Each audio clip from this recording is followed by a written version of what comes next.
Hello everyone.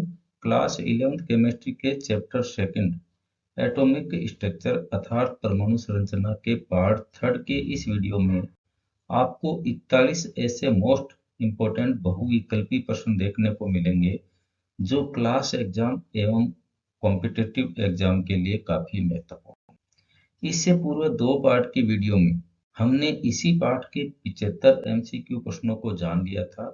यदि आपने वो वीडियो नहीं देखे हैं तो प्ले लिस्ट से है वो अवश्य देखें। यदि आप इस चैप्टर के सभी वीडियो देख लेते हैं तो मुझे विश्वास है कि ये पाठ आपके आसानी से समझ आ जाएगा और आप एग्जाम में सभी क्वेश्चन का आसानी से उत्तर दे पाएंगे। तो आज के इस इम्पोर्टेंट वीडियो को शुरू करते हैं क्वेश्चन नंबर 1 से। कैथोड किरणों के संबंध में कौन सा कथन सही नहीं है? विकल्प है कैथोड किरणों के कण इलेक्ट्रॉन होते हैं, विद्युत एवं चुंबकीय क्षेत्र की अनुपस्थिति में कैथोड किरणें सरल रेखा में गमन करती है, टेलीविजन की चित्र नलिका कैथोड किरण नलिका होती है, और विकल्प द है कैथोड किरणें एनोड से कैथोड की ओर गमन करती है। हमें इन दिए गए चारों विकल्पों में से उस विकल्प का चयन करना है जो कैथोड किरणों के लिए सही नहीं है। विकल्प है ब एवं स में दिए गए तीनों कथन कैथोड किरणों के लिए सही कथन है, परंतु विकल्प द में दिया गया कथन कैथोड किरणों के लिए सही नहीं है, क्योंकि कैथोड किरणें कैथोड से एनोड की ओर गमन करती हैं। अतः इस क्वेश्चन का सही आंसर है विकल्प द।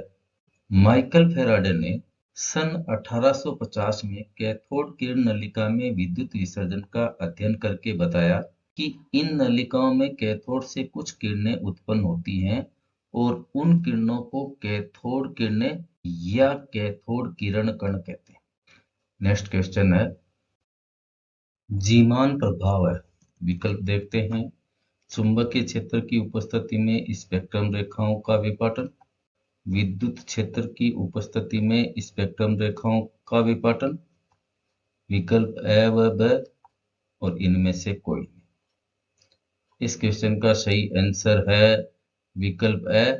जीमान प्रभाव क्या है कि चुंबकीय क्षेत्र की उपस्थिति में स्पेक्ट्रम है वो कई रेखाओं के अंदर विभक्त हो जाता है और इसको जीमान प्रभाव के नाम से है वो जाना जाता है। नेक्स्ट क्वेश्चन है स्टार्क प्रभाव क्या है? विकल्प देखते हैं। चुंबकीय क्षेत्र की उपस्थिति में स्पेक्ट्रम रेखाओं का विपाटन, विद्युत क्षेत्र की उपस्थिति में स्पेक्ट्रम रेखाओं का विपाटन, विकल्प स है विकल्प ए व ब और विकल्प द में दिया हुआ इनमें से कोई नहीं। क्वेश्चन नंबर 3 का सही आंसर है विकल्प है विद्युत क्षेत्र की उपस्थिति में स्पेक्ट्रम रेखाओं के विपाटन को स्टार्क प्रभाव के नाम से जाना जाता है। नेक्स्ट क्वेश्चन है लेड 82 व लेड 83 तत्व है। विकल्प है समस्थानिक, समभारिक, समन्यूट्रॉनिक, न्यूक्लियन। इस क्वेश्चन का सही आंसर है विकल्प है समभारिक तत्व। विभिन्न तत्वों के ऐसे परमाणु जिनके परमाणु क्रमांक भिन्न भिन्न हो परंतु द्रव्यमान संख्या समान हो उन्हें समभारिक तत्व कहते हैं। इस क्वेश्चन के अंदर लेड और बिस्मिथ दोनों के परमाणु क्रमांक भिन्न भिन्न है परंतु द्रव्यमान संख्या समान है, इसलिए ये समभारिक तत्व है और आंसर हुआ विकल्प ब समभारिक। नेक्स्ट क्वेश्चन है मुख्य क्वांटम संख्या n से प्रदर्शित ऊर्जा स्तर में कक्षकों की कुल संख्या होगी। विकल्प देखते हैं n, n स्क्वायर, 2n और 2n स्क्वायर। कक्षा में अधिकतम इलेक्ट्रॉन है वो 2n स्क्वायर होते हैं, तो इसके आधे क्या हुए? आधे हुए n स्क्वायर। तो इस क्वेश्चन का सही आंसर हुआ विकल्प है n स्क्वायर। यानी मुख्य क्वांटम संख्या n से प्रदर्शित ऊर्जा स्तर में कक्षकों की कुल संख्या कितनी होगी? n स्क्वायर होगी। नेक्स्ट क्वेश्चन है यदि किसी कक्षा के लिए मुख्य क्वांटम संख्या n का मान 3 है तो वह कक्षा होगी। इस क्वेश्चन में हमें n का मान है वो 3 दे रखा है कितना दे रखा है, 3 दे रखा है, और पूछा गया है कि वह कक्षा कौन सी होगी। विकल्प है के, एल, एम, एन। इस क्वेश्चन का सही आंसर है विकल्प स, एम। नील्स बोर के अनुसार परमाणु के अंदर के, एल, एम, एन आदि कक्षाएं होती हैं। इसमें कक्षा के लिए n का मान 1, l के लिए n का मान 2, व m के लिए n का मान 3 और n के लिए n का मान 4 है। तो यहाँ पे m के लिए n का मान कितना है, 3, इसलिए इस क्वेश्चन का सही आंसर है विकल्प स। नेक्स्ट क्वेश्चन है, यदि मुख्य क्वांटम संख्या n का मान 1 है तो उसके लिए दिगंशीय क्वांटम संख्या l का मान होगा। इस क्वेश्चन के अंदर हमें मुख्य क्वांटम संख्या n का मान 1 दिया हुआ है और पूछा गया है कि दिगंशीय क्वांटम संख्या का मान क्या होगा। विकल्प है 0, 1, 2, 3। इस क्वेश्चन का सही आंसर है विकल्प है 0। दिगंशीय क्वांटम संख्या का मान, दिगंशीय क्वांटम संख्या याद करने का फॉर्मूला होता है L बराबर n-1। यहाँ n मुख्य क्वांटम संख्या है जिसका मान हमें 1 दिया हुआ है, तो n के स्थान पर 1 रखने पर हमारे पास में आ जाएगा 0, इसलिए यहाँ विकल्प ए सही होगा। L का मान 0 s उपकोष के लिए होता है। नेक्स्ट क्वेश्चन है, निम्न में से कौन सी क्वांटम संख्या उपकोष का बोध कराती है। विकल्प है मुख्य क्वांटम संख्या, दिगंशीय क्वांटम संख्या, चुंबकीय क्वांटम संख्या, प्रचक्रण क्वांटम संख्या। मुख्य क्वांटम संख्या से परमाणु में कोष या कक्षा का बोध हो। इसी प्रकार से चुंबकीय क्वांटम संख्या कक्षक के अभिविन्यास का बोध कराती है। प्रचक्रण क्वांटम संख्या से इलेक्ट्रॉन के चक्रण का पता चलता है कि इलेक्ट्रॉन दक्षिणावर्त चक्रण कर रहा है कि वामावर्त चक्रण कर रहा है। दिगंशीय क्वांटम संख्या है, यह हमें उपकोष का बोध कराती है। अतः इस क्वेश्चन का सही आंसर हुआ विकल्प ब, दिगंशीय क्वांटम संख्या। दिगंशीय क्वांटम संख्या जिसे L से दर्शाया जाता है उससे उपकोष का बोध होता है। किसका बोध होता है, उपकोष का बोध होता है। उपकोष है वो 4 हैं, S उपकोष, P उपकोष, D उपकोष और F उपकोष। S उपकोष के लिए L का मान 0, P के लिए L का मान 1, D के लिए L का मान 2 और F के लिए L का मान 3 होता है। नेक्स्ट इंपॉर्टेंट क्वेश्चन देखते हैं, निम्न में से किस क्वांटम संख्या से उपकोष में कक्षकों का बोध होता है। विकल्प है मुख्य क्वांटम संख्या, दिगंशीय क्वांटम संख्या, चुंबकीय क्वांटम संख्या, प्रचक्रण क्वांटम संख्या। इस क्वेश्चन का सही आंसर है विकल्प स, चुंबकीय क्वांटम संख्या। चुंबकीय क्वांटम संख्या जिसे Mi से दर्शाया जाता है से हमें उपकोष में कक्षकों का बोध होता है। नेक्स्ट क्वेश्चन है, यदि दिगंशीय क्वांटम संख्या का मान 2 हो तो चुंबकीय क्वांटम संख्या का मान होगा। विकल्प है 0, -1, 0, +1, -2, -1, 0, +1, +2, -3, -2, -1, 0, +3, +2 और +1।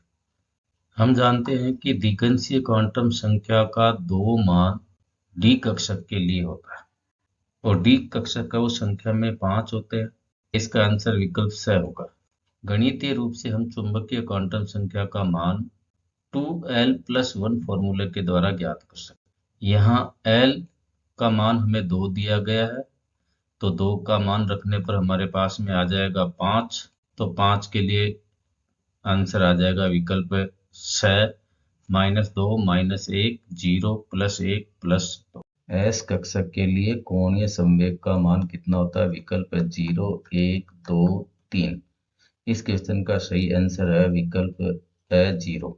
एस कक्षक के लिए कोणीय संवेग का मान 0 होता है। 2s कक्षक के लिए नोडल सतह कितनी होती है।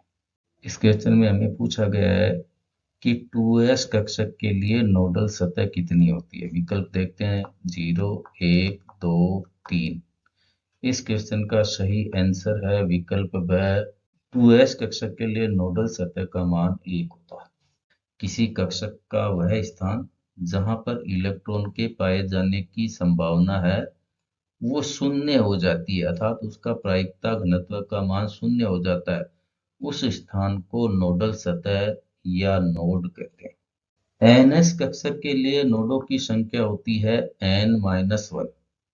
किसी भी परमाणु में ns कक्षक में नोडों की संख्या होती है n-1। यहाँ n मुख्य क्वांटम संख्या है। इस क्वेश्चन के अंदर हमें n का मान है वो यहाँ पर है वो 2 दे रखा है। n का मान रखने पर हमारे पास 2s कक्षक में नोडों की संख्या आ जाती है 1। अतः इस क्वेश्चन का सही आंसर हुआ विकल्प ब 1।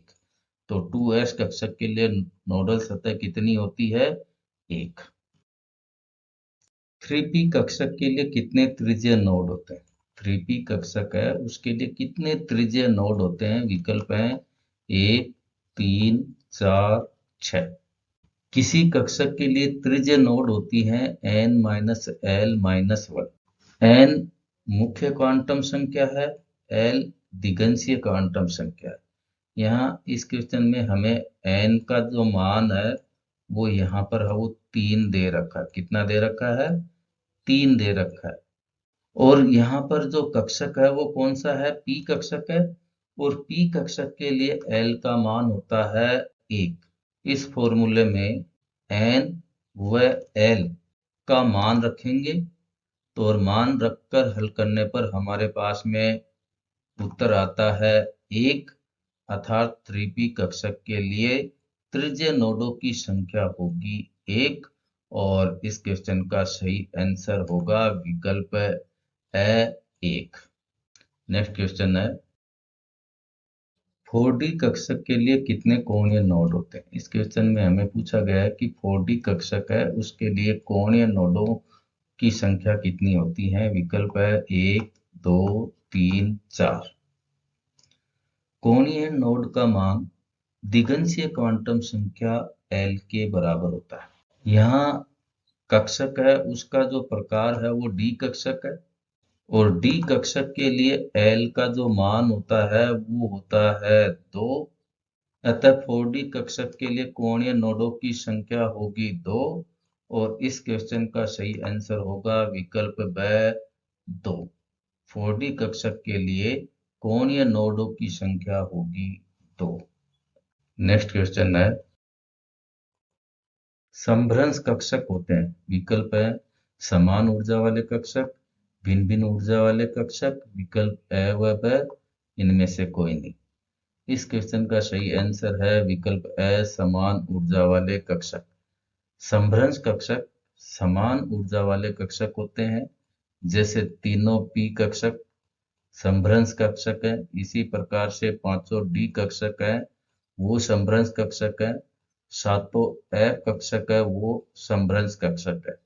नेक्स्ट क्वेश्चन है अपभ्रंश कक्षक होते हैं।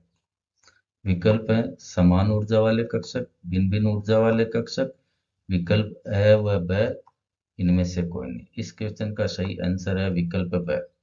एस व पी दोनों कक्षक हैं वो आपस के अंदर अपभ्रंश कक्षक हैं क्योंकि इनमें एस कक्षक की ऊर्जा कम और पी कक्षक की ऊर्जा अधिक होती है। तो ऐसे कक्षक जिनकी ऊर्जाएं भिन्न भिन्न होती हैं उन्हें कहते हैं अपभ्रंश कक्षक। नेक्स्ट क्वेश्चन है कम ऊर्जा का कक्षक पहले एवं अधिक ऊर्जा का कक्षक बाद में भरा जाता है। नियम है परमाणु के विभिन्न कक्षकों में इलेक्ट्रॉनों के भरने के क्रम को दर्शाने के लिए विभिन्न वैज्ञानिकों ने नियम दिए थे। उनमें से एक नियम ये भी है कि कम ऊर्जा का कक्षक पहले एवं अधिक ऊर्जा का कक्षक बाद में भरा जाता है। ये नियम किसने दिया था। विकल्प है ओप्पो का नियम, हुंड का अधिकतम बहुलकता का नियम, n+l नियम, पाउली का अपवर्जन सिद्धांत। इस क्वेश्चन का सही आंसर है विकल्प ए ओप्पो का नियम। प्रकाश विद्युत प्रभाव में निष्कासित इलेक्ट्रॉनों की संख्या प्रयुक्त प्रकाश की रिक्त स्थान के समानुपाती होती है। धातु की सतह पर जब उचित आवृत्ति का प्रकाश डाला जाता है तो धातु की सतह से इलेक्ट्रॉन निष्कासित होते हैं। तो हमें यहाँ पे पूछा गया है कि प्रकाश विद्युत प्रभाव में निष्कासित इलेक्ट्रॉनों की संख्या प्रयुक्त प्रकाश की समानुपाती होती है। विकल्प है तरंगदैर्घ्य, आवर्ती, तीव्रता, तरंग संख्या। इस क्वेश्चन का सही आंसर है विकल्प स, तीव्रता। प्रकाश विद्युत प्रभाव में निष्कासित इलेक्ट्रॉनों की संख्या प्रयुक्त प्रकाश की तीव्रता के समानुपाती होती है। नेक्स्ट क्वेश्चन है, पोटेशियम के लिए देहली आवर्ती का मान होता है। विकल्प है 5.0 गुणा 10 की घात 14 हर्ट्ज, 1.5 गुणा 10 की घात 14 हर्ट्ज, 2.0 गुणा 10 की घात 14 हर्ट्ज, 2.5 गुणा 10 की घात 14 हर्ट्ज। देहली आवर्ती वह न्यूनतम आवर्ती का प्रकाश है जिसे धातु की सतह पर डालने पर इलेक्ट्रॉन उत्सर्जित होते हैं, अर्थात इससे कम आवर्ती का प्रकाश धातु की सतह पर डालने पर इलेक्ट्रॉन उत्सर्जित नहीं होते। पोटेशियम के लिए देहली आवर्ती का मान 5.0 गुणा 10 की घात 14 हर्ट्ज होता है, अर्थात इससे कम आवर्ती का प्रकाश पोटेशियम की सतह पर डालने पर इससे इलेक्ट्रॉनों का उत्सर्जन नहीं होता है, अतः विकल्प ए सही आंसर होगा। नेक्स्ट क्वेश्चन है, सूर्य का स्पेक्ट्रम। विकल्प है सतत स्पेक्ट्रम, रेखीय स्पेक्ट्रम, अवशोषण स्पेक्ट्रम, इनमें से कोई नहीं। स्पेक्ट्रम 7 रंगों की एक पट्टी होती है जिसमें रंगों का क्रम वी की ओर होता है। वी का मतलब होता है वॉयलेट, आई से इंडिगो, बी से ब्लू, जी से ग्रीन, वाई से येलो, ओ से ऑरेंज और आर से रेड। सूर्य का स्पेक्ट्रम एक सतत स्पेक्ट्रम है। कैसा स्पेक्ट्रम है? सतत स्पेक्ट्रम। इस प्रकार के स्पेक्ट्रम में रंगों की पट्टियां पृथक न होकर सतत रूप से होती है, कंटिन्यूअस रूप से होती है। नेक्स्ट क्वेश्चन है, रेडियो एक्टिविटी की खोज किसने की थी? विकल्प हैं विल्हेम रोंटेजन ने, हेनरी बेकुरेल ने, नील्स बोर ने, रदरफोर्ड ने। वे तत्व जिनसे विकिरणों का उत्सर्जन स्वतः होता है उन्हें रेडियो एक्टिव तत्व कहा जाता है और इस गुण को रेडियो एक्टिविटी कहते हैं। और रेडियो एक्टिविटी की खोज सर्वप्रथम हेनरी बेकुरेल ने की थी। तो आंसर है हेनरी बेकुरेल। इंपॉर्टेंट क्वेश्चन है जो एग्जाम में है वो अक्सर पूछा गया है। अगर ऐसे ही इंपॉर्टेंट क्वेश्चन आप पाना चाहते हैं तो चैनल रामयास चाकड़ को अवश्य सब्सक्राइब करें। नेक्स्ट क्वेश्चन है, रेडियो एक्टिव पदार्थ के क्षय के पश्चात वे किस रूप में बदल जाते हैं? अभी हमने जाना ही है कि रेडियो एक्टिव पदार्थ ऐसे पदार्थ होते हैं जिनसे स्वतः ही विकिरणों का उत्सर्जन होता रहता है। तो इन पदार्थों के क्षय के पश्चात वो किस रूप में बदल जाते हैं? विकल्प हैं सीसा, कैडमियम, जस्ता और कोरेंडम। इस क्वेश्चन का सही आंसर है विकल्प ए सीसा। सीसा अर्थात पीबी। रेडियो धर्मिता मापी जाती है। विकल्प हैं कैलोरीमीटर द्वारा, बैरोमीटर द्वारा, गीगर मूलर काउंटर द्वारा, वोल्टमीटर द्वारा। इस क्वेश्चन का सही आंसर है विकल्प स, रेडियो धर्मिता का मापन गीगर मूलर काउंटर अर्थात जीएम काउंटर के द्वारा किया जाता है। एल्फा किरणें होती हैं। विकल्प है हीलियम परमाणु के नाभिक, इलेक्ट्रॉन के समान ऋणावेशित कण, उदासीन कण, उपरोक्त में से कोई नहीं। सही विकल्प है विकल्प ए, एल्फा किरणें हीलियम परमाणु के नाभिक होते हैं जिसमें 2 प्रोटॉन और 2 न्यूट्रॉन होते हैं। नेक्स्ट क्वेश्चन है, निम्न में से कौन सी किरण हीलियम नाभिक के समरूप होती है? विकल्प है अल्फा किरण, बीटा किरण, गामा किरण, इनमें से कोई नहीं। इस क्वेश्चन का सही आंसर है अल्फा किरण। अल्फा किरण हीलियम परमाणु के नाभिक के समान होते हैं जिसमें 2 प्रोटॉन और 2 न्यूट्रॉन होते हैं। नेक्स्ट क्वेश्चन है, निम्न में से किन किरणों की भेदन क्षमता सबसे कम होती है? विकल्प देखते हैं, अल्फा किरणों की, बीटा किरणों की, गामा किरणों की, इनमें से कोई नहीं। इस क्वेश्चन में हमें यह पूछा गया है कि विकल्प ए, ब एवं स में दी गई अल्फा किरण, बीटा किरण एवं गामा किरण में से कौन सी किरण की भेदन क्षमता सबसे कम होती है? इस क्वेश्चन का सही आंसर है विकल्प ए। अल्फा किरणों की भेदन क्षमता सबसे कम होती है। बीटा किरणों की भेदन क्षमता अल्फा जो किरण है उनसे 100 गुना अधिक होती है। इसी प्रकार गामा जो किरण है उनकी भेदन क्षमता अल्फा किरणों की तुलना में 1000 गुना अधिक होती है। तो सबसे ज्यादा भेदन क्षमता किसकी हुई? गामा की। और सबसे कम भेदन क्षमता किसकी हुई? अल्फा किरणों की। तो अल्फा किरणों की भेदन क्षमता वो सबसे कम होती है। नेक्स्ट क्वेश्चन है, बीटा किरणें बनी होती हैं। विकल्प देखते हैं, धनावेशित कणों से, ऋणावेशित कणों से, उदासीन कणों से, इनमें से कोई नहीं। क्वेश्चन नंबर 27 का सही आंसर है विकल्प ब, ऋणावेशित कणों से।